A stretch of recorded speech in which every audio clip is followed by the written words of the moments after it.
یہاں تیسرا گروپ جو ہے مکی اور مدنی صورتوں کا وہ ختم ہو گیا۔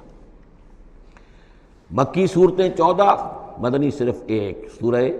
نور۔ اب یہ چوتھا گروپ شروع ہو رہا ہے، اور اس میں 8 صورتیں جو ہیں وہ مکی آئیں گی، جن میں سے 4 الف لام میم سے شروع ہوں گی، سورہ عنکبوت اور سورہ روم، سورہ لقمان، سورہ سجدہ، اور 4 جو ہیں یہ مختلف، ایک تو بغیر کسی حروف مقطعات کے ہے، یہ سورۃ الفرقان یہ پہلی ہے، اور پھر 3 جو ہیں ان کے اندر مختلف جو ہیں آئیں گے حروف مقطعات۔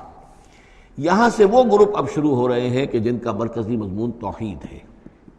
اس لیے کہ اگرچہ ویسے یہ چوتھا گروپ شروع ہو رہا ہے، لیکن چونکہ مکی صورتوں کا تو یہ تیسرا ہی گروپ ہے۔ مکی پہلی صورت، پہلے گروپ کے اندر صرف سورہ فاتحہ ہے، وہ ویسے بھی مکی مدنی کی تقسیم سے بلند تر ہے، تو گویا کہ 2 جو پہلے گروپ آئے، جن میں سے پہلے میں صرف 2 مکی صورتیں تھیں، الانعام، الاعراف، دوسرے میں یہ 14 سورہ یونس سے لے کر مومنون تک، بلکہ مکی صورتیں۔ اب یہ تیسرا گروپ ہے سورۃ الفرقان سے لے کر اور سورہ سجدہ تک، یہ 8 صورتیں ہیں۔ اس کے بعد مدنی صورت آئے گی سورہ احزاب، اور سورہ احزاب مانوی اعتبار سے جوڑا ہے سورہ نور کا۔ بسم اللہ الرحمن الرحیم، تبارک الذی نزل الفرقان علی عبدہ لیکون للعالمین نذیرا۔ بڑی بابرکت ہے وہ ہستی جس نے کہ الفرقان نازل فرمایا اپنے بندے پر۔ یہ تیسری صورت ہے کہ جس کے مطلع میں پہلی آیت میں حضور کا جو تذکرہ ہے وہ عبد کی نسبت سے ہے۔ سورہ بنی اسرائیل، سبحان الذی اسریٰ بعبدہ لیلا من المسجد الحرام الی المسجد الاقصی۔ سورہ کہف، الحمدللہ الذی انزل علی عبدہ الکتاب، اور یہاں پر اب یہ تیسری صورت ہے، تبارک الذی نزل الفرقان علی عبدہ لیکون للعالمین نذیرا، تاکہ ہو جائیں تمام جہان والوں کے لیے خبردار۔ اس قرآن کے ذریعے سے محمد الرسول اللہ کی رسالت ہے جو تا قیامت جاری رہے گی۔ جس کو بھی قرآن پہنچ گیا، حضور کا انذار پہنچ گیا، وہ آیت یاد کر لیجئے سورہ انعام میں آئی تھی، قل اوحی الی ھذا القرآن لانذرکم بہ ومن بلغ۔ جس کو بھی قرآن پہنچ جائے، اب آگے پہنچانا امت کا کام ہے۔ الذی لہ ملک السماوات والارض، وہ کہ جس کے لیے ہے بادشاہی آسمانوں اور زمین کی، ولم یتخذ ولدا، یہ بہت مشابہ ہے سورہ بنی اسرائیل کی آخری آیت سے، اس نے کسی کو اپنی اولاد نہیں بنایا، ولم یکن لہ شریک فی الملک، اور نہ ہی اس کا کوئی ساجی ہے حکومت میں، حکومت کے اختیارات میں، حاکمیت میں، وخلق کل شیء، اور اسی نے ہر شے کو پیدا کیا، وہ خالق ہے تنہا، باقی سب مخلوق ہیں، فقدرہ تقدیرا، اور ہر شے کی پھر اس نے ایک اندازہ مقرر کر دیا ہے، ہر شے کے لیے ایک اندازہ ہے۔ واتخذوا من دونہ آلہۃ،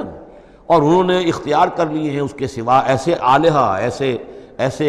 دیوی اور دیوتا، لا یخلقون شیئا وہم یخلقون، جو کسی بھی شے کی تخلیق نہیں کرتے بلکہ وہ تو خود مخلوق ہیں، ولا یملکون لانفسہم ضرا ولا نفعا، اور نہ انہیں اختیار خود اپنے بارے میں کسی برائی کا یا بھلائی کا ہے، نہ کسی اچھائی کا اور نہ کسی برائی کا، ولا یملکون موتا ولا حیاتا ولا نشورا، نہ انہیں اختیار ہے موت کا، نہ اختیار ہے جینے کا، نہ اختیار ہے جی اٹھنے کا۔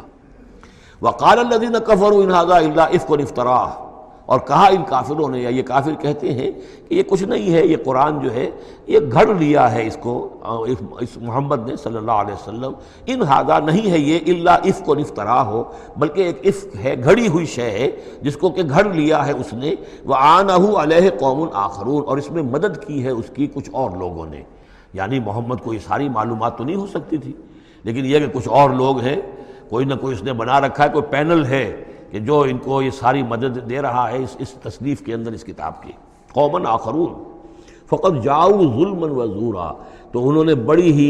ظلم پر اور بڑی جھوٹ کے اوپر کمر کس لی ہے، انہوں نے اتنی ایسی بڑی باتیں جو کہی ہیں، یہ گویا کہ بہت بڑا جھوٹ ہے اور بہت بڑا افتراء ہے۔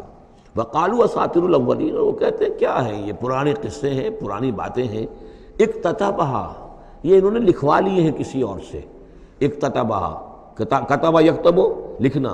اکتتاب باب افتعال ہوگا، کسی سے کچھ لکھوا لینا، اکتتبھا، انہوں نے لکھوا لی ہیں چیزیں، فہی تملی علیہ بکرۃ واصیلا، اور یہ ان کو پھر ڈکٹیٹ کرائی جاتی ہیں، املا کرائی جاتی ہیں صبح شام۔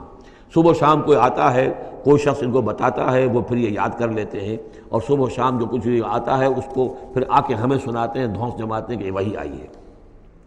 قل انزلہ الذی یعلم السر فی السماوات والارض، کہہ دیجئے اسے نازل کیا ہے اس ہستی نے جو جانتا ہے ہر چھپی ہوئی شے کو آسمانوں کی اور زمین کی. انہ کان غفور الرحیما، یقیناً وہ بخشنے والا اور رحیم ہے. وقالوا ما لهذا الرسول، اور وہ کہتے ہیں یہ کیسا رسول ہے، کیا ہوا اس رسول کو، کہتا ہے کہ میں رسول ہوں، یاکل الطعام لیکن کھانا کھاتا ہے، ویمشی فی الاسواق اور بازاروں میں چلتا پھرتا ہے. کہیں کوئی چیز آپ خریدتے بھی ہوں گے اپنے گھر کے معاملات کے اندر، یا اس سے پہلے تو آپ کاروبار بھی کیا کرتے تھے،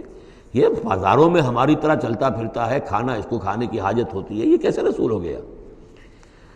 لولا انزل الیہ ملک، کیوں نہیں کوئی بھیجا گیا ان کی طرف کوئی فرشتہ ہوتا، اڑتا ہوا پروں کے ساتھ وہ نیچے آتا ان کے پاس اور وہ کہتا یہ اللہ کے رسول ہیں. فیکون معہ ظہیرا نذیرا، اور وہ ان کے ساتھ ہوتا، آگے آگے چلتا ان کے، ہٹو بچو جیسے چلتے ہیں یہ اللہ کے رسول آ رہے ہیں، اور وہ خبردار کرتا ہے لوگوں کو ان کے ساتھ مل کر. اور یلقی الیہ کنز، یہ وہی باتیں جو سورہ بنی اسرائیل میں آ چکی ہیں، یا ان کو دے دیا گیا ہوتا، ان پر ڈال دیا گیا ہوتا، آسمان سے گر پڑتا ان پر ایک خزانہ. او تکون لک جنت یاکل منہا، یا پھر ان کے لیے ایک باغ بنا دیا جاتا ہے یہاں اس مکے کی سرزمین میں، وادی غیر ذی زرع میں، جس سے یہ بفراغت کھاتے اطمینان سے، ان میں سے میوے ان کو ملتے. وقال الظالمون ان تتبعون الا رجلا مسحورا، اور کہا ان ظالموں نے کہ تم لوگ نہیں پیروی کر رہے ہو، نہیں ان کی باتوں پر دھیان دے رہے ہو، کہ جو ہیں صرف ایک سحر زدہ شخص ہے، ان پر تو کوئی جادو ہو گیا ہے یا کوئی آسیب ان پر آ گیا ہے، تاکہ ان کو یہ نظر آتا ہے کہ کوئی آیا ہے فرشتہ، حقیقت میں کوئی نہیں ہوتا، یہ سحر زدہ شخص ہے. انظر کیف ضربوا لک الامثال، اے نبی دیکھیے یہ کیسی مثالیں آپ کے لیے بیان کر رہے ہیں. فضلوا، تو وہ بھٹک گئے ہیں، گمراہ ہو گئے ہیں. فلا یستطیعون سبیلا، اور اب ان کے لیے ممکن نہیں ہے کہ یہ سیدھے راستے پر آئیں، اس لیے کہ اب یہ اس پر اڑ جائیں گے، ضد کریں گے. یہ میں آپ کو